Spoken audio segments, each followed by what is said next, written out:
podcast. Femmes et sciences. Rosalind Franklin.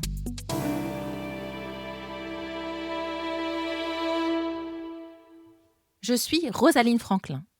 Née à Londres en 1920 dans une famille bourgeoise, j'ai toujours eu un penchant pour les énigmes. Petite, j'adorais les casse-têtes et les calculs mathématiques.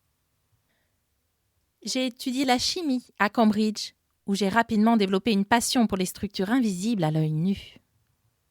J'ai ainsi étudié la porosité du charbon, utilisé dans la fabrication des masques à gaz, car je souhaitais pouvoir aider les soldats anglais sur le front qui se battaient contre l'Allemagne nazie. Après avoir obtenu mon doctorat à 25 ans, en 1945, je me suis installée à Paris. J'adore la vie parisienne, les discussions scientifiques passionnantes dans les cafés et les longues balades au bord de la Seine. J'y ai ainsi appris à maîtriser la technique de cristallographie au rayon X, aux côtés de Jacques Meringue.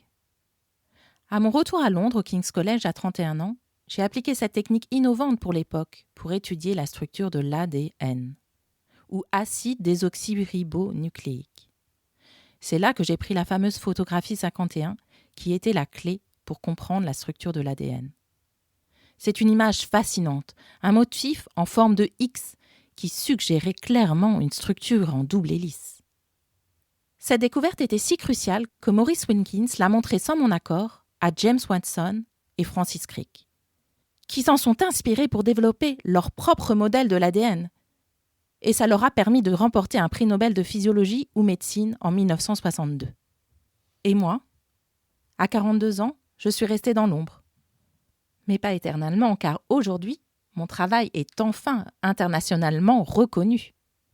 Et j'ai reçu le prix Louisa Gross Horwitz en 2008 à titre posthume. En 1953, j'ai 33 ans. Et je quitte la très mauvaise ambiance du King's College pour le Birkbeck College, toujours en Angleterre. Mais là, j'ai fait d'autres découvertes sur le virus de la mosaïque du tabac et sur l'ARN, ou acide ribonucléique. Mais à l'âge de 35 ans, je meurs précocement d'un cancer de l'ovaire, sûrement à cause des radiations reçues lors de mes expérimentations.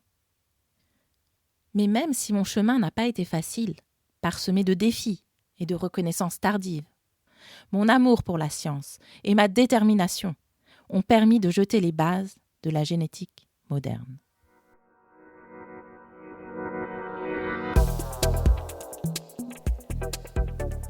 Par Céline Chantry-Darmon, généticienne, data scientist dans la Femtech Sonio.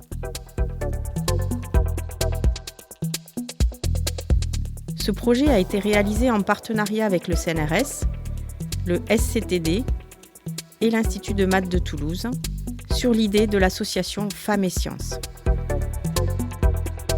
Musique créée par Thomas Bijot. Hadi Sound.